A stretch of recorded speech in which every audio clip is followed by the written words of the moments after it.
Hello, hello, and welcome. For those who may pop in here live or who may be listening during the replay. I'm 𝗠𝙣𝙤, and I am an executive coach for women who are on the brink, maybe at that cliff's edge of burnout or already in burnout. I came across a really powerful message that I want to share with you. It's from Sophia, who refers to herself as a mystic vagabond. And on Instagram, she is referred to, her Instagram handle is Journal of the Soul. And I came across this message that she wrote. She's got great poetry, great prose, and often beautiful music to go with it. And it really hit me hard, this message, both personally and professionally. And I just really want to share this with you and share some insights from it. And so I want to read what she wrote. Not all who knock are meant to enter. Your field is a temple, not a transit station for those who forgot how to bow. They call you cold when you stopped bleeding for their comfort. This isn't ice, it's sovereignty. You are not harsh, you're clear, and clarity is confronting to those who feed on your confusion. A boundary isn't a wall, it's a threshold, and thresholds are sacred. Not everyone gets to cross because they want to. Let them misunderstand. Let them twist your silence into story. You do not owe your openness to those who weaponize your light. Your no is not a rejection. It's refinement. It's remembrance of the self before distortion of love, before compromise of the temple, before it was turned into a stage. It is the shape of truth when it remembers its form. You came here to be whole, not accessible, to protect the ancient current that moves through you. Because only here, in this protective space of soul, can you hear the whisper beneath the noise, the wild knowing, the instinct of forelanguage. Intuition doesn't scream. It waits for stillness. Your no is a spell, a tuning fork, a return to original frequency. Not resistance, but resonance. Not fear, but fidelity. Fidelity to the essence moving through you. Here's your vow: to serve what's real, to guard what's holy, to be the gatekeeper of your own becoming. Again, Sophia from the Journal of the Soul. And this really hit me, and it just really made me think. You know, we think of people when we want to set boundaries that we're being harsh, we're being cold. This is really sovereignty. And what does sovereignty mean? But supreme authority, supreme power or authority is how it's defined in the dictionary. The power of a state to govern itself. And how does this translate for what I'm talking about today for ourselves? It can be experienced as taking ownership of your life, taking ownership of your energy, taking ownership of your well-being, trusting your inner guidance. That's sovereignty. Being accessible to everyone is not your job. In fact, you will, and you may already be on the brink of burnout, or you may be in burnout. Being effective, being present, being grounded, that's your job as a leader. I love how she says a boundary isn't a wall, it's a threshold, and thresholds are sacred. And so a wall is a protective separation. It keeps things out, good or bad. Where a threshold is a place of intention. It basically says this entrance is mine. And when you think about it from a leadership perspective, from a corporate perspective, it says this is the entrance to my time.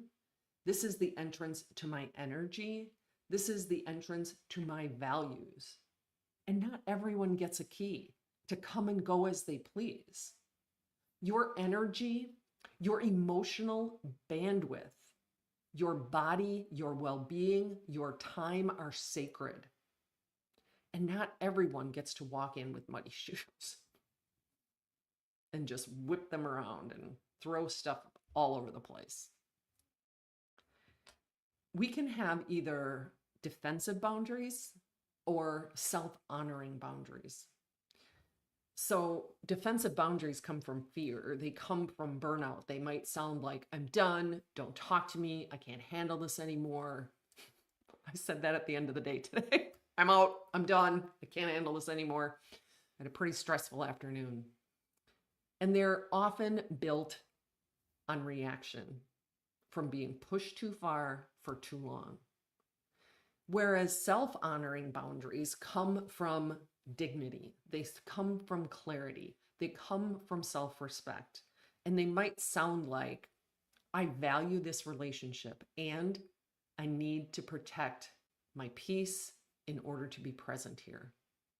And I actually walked away from a conversation today. I said, I need some space because I needed some clarity. I needed I need to respect myself in order to come back to presence. And I had just been pushed and pushed and pushed, and I needed to be able to come back to presence. Another way that this might sound from a clarity and self-respect perspective is and you may not say this, but in your head, I think it can help to think of it this way, is that my decision isn't against you, it is for me.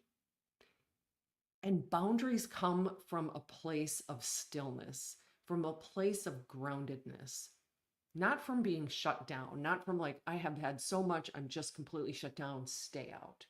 That's a defensive boundary. And boundaries are not barriers to connection. They are actually a container for connection, but connection that is mutual, respectful, sustainable.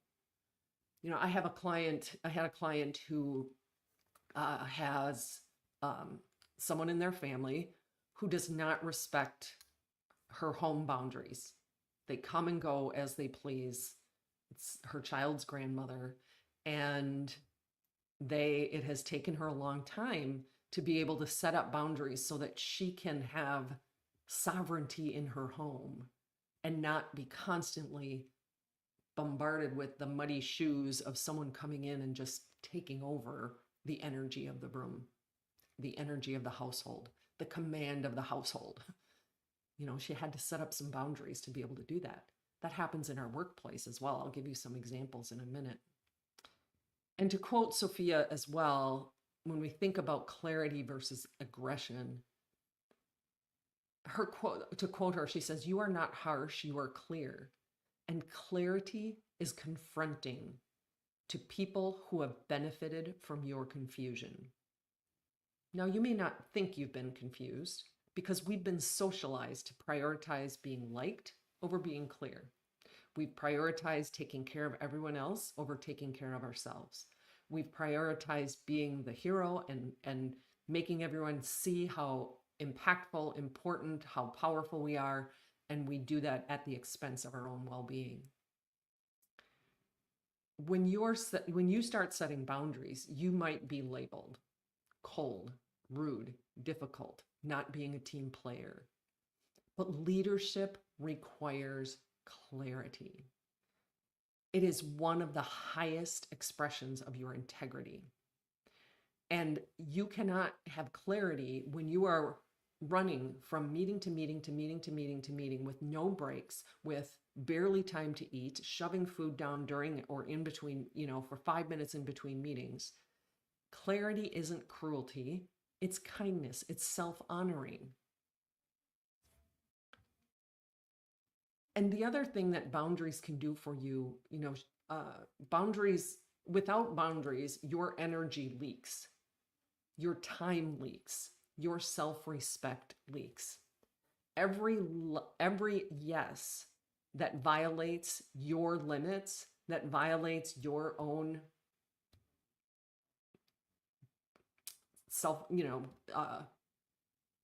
your own energy, your emotional energy, your physical energy, your well-being, this chips away at your wholeness. When you overextend emotionally, physically, mentally, your nervous system pays the price. We get into that chronic stress that I talk about. High stress situation, coming back, our nervous system is meant to come back to being grounded and calm. But too often we never get there. We're just in this constant state of stress. And not only does your nervous system pay the price, but when your nervous system pays the price, your brain shrinks, actually. Your ability, dementia, your age, all these things that are kind of referred to as aging diseases accelerate. Our immune system is compromised. Which leads to a myriad of health issues. Your patience is compromised. When we're in chronic stress, we don't have the same level of emotional fluency as we do when we are in our parasympathetic nervous system. When we're in our high stress sympathetic nervous system, you suddenly start reacting. Your emotional capacity is not where it normally is. And you may find that this just keeps happening over and over and over. And if you're like me, when you get into that space, you regret it later. And that's part of my story this afternoon. I said some things that I probably didn't need to. Burnout isn't just about doing too much. It's about doing too much without honoring your thresholds. Because we've pushed our thresholds so far, we don't even know what self-honoring boundaries look like. If you're always accessible to everyone, then you're never really present with yourself. And you get fragmented. Your energy is fragmented, your clarity is fragmented, your focus is fragmented, and your leadership will suffer. And your health will suffer. Your relationships will suffer. A threshold is where you pause and you get to decide. You get to discern what comes in and what doesn't. It's the moment where you listen to what Sophia in her poem called the wild knowing, that instinct, that intuition that doesn't need to explain itself. That is that wild knowing of what's right for your physical, mental, emotional well-being. And that is the beginning of real sovereignty, of taking ownership for your own life, for your own health, for your well-being. I'm going to offer you a quick exercise here, and I'll just walk you through it real quick here. And I'm going to pause, and if you want to close your eyes, you can. I want you to think about one area of your life. Maybe it's a relationship, maybe it's your calendar, your inbox, maybe it's your household, where you're feeling stretched, too thin, where you might be feeling drained, exhausted, depleted. I'm going to pause for 10 to 15 seconds here. Just give that some thought.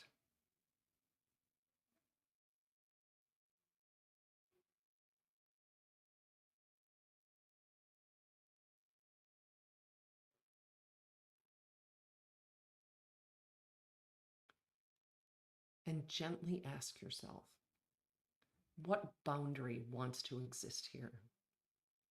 What truth have I been overriding or avoiding? What would protecting my energy look like in this one place? You don't have to act on it today. Just notice. Your clarity doesn't scream, it whispers. And if we never pause, if we are go, go, go, go, go, go, go, go, go, we can't hear it. We just run ramshot over it.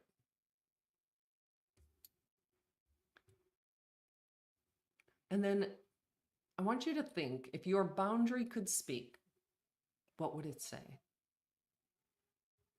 What would it say to the situation? Maybe it could say, I love you, and I can't do that right now. Or I care about this work, and I need to protect my focus. Or I'm not available for this, but here's what I am available for. See if one of these fits. Maybe just give it some thought and see if there's something else that your own voice, your own intuition would say. That whisper, that's not resistance. That's not pushing others away. That's coming into resonance with your own self, tuning back into your original frequency, your energetic signature, what I've always referred to as your energetic blueprint. When you lead from there, you're not just successful, you're wildly successful, you're sustainable. That is where sustainable energy comes from. Now, I have a number of examples of what these boundaries could look like. I'm going to give you a few, and then if you want more, DM me boundaries, and I will send you a link to those. DM me or email, and I will send you a link to those, the rest of these. But it might mean, I was just talking to a leader today about setting up at least a couple days a week where you have a couple of hours, 90 minutes at a minimum of super thinking time or for deep work. And maybe it's that you say, I won't take meetings before 9 or after 4 because that's when I do deep work, or that's when I protect my recovery time. Or it might sound like I am not available 24/7. If it's urgent, here's how to reach me. Otherwise, I'll respond during work hours. In your leadership, it might be, it might be just understanding that delegation is not a weakness. It is a wise use of your energy. And then on a personal level, because this hit me on both sides of it. And so with family, it might sound like, I love you, and I also need quiet time right now, or I need quiet time tonight. With friends, it might be, I can't hold space for that right now. Let's check in another time. And maybe you set a time to check in again.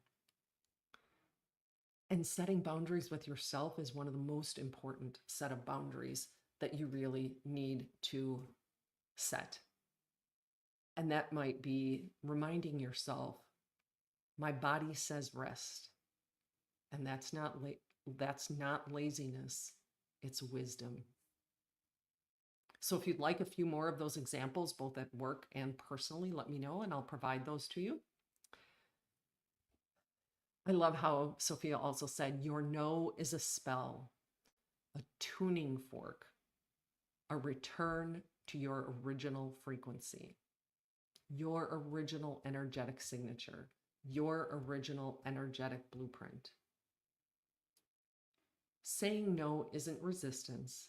It is coming back into resonance with your true core self. This is your vow to become the gatekeeper of your own becoming. And that's not selfish. That is so sacred. And I would love for you to share in the comments, what is one boundary you're reclaiming this week? What's one thing that you would like to kind of set that threshold where you're gonna take back the key and you're going to become more sovereign about who comes in and who you allow in. If you'd like to talk deeper about this, about how, realistically you can set some boundaries, DM me coaching. Just put coaching in the DM with your email, and I'll DM you some times where we can set up a time for a 1-hour coaching call, and we can just test the waters and see what coaching on boundaries or coaching on burnout might look like for you. I hope you have a great rest of your week, and we'll talk to you next week.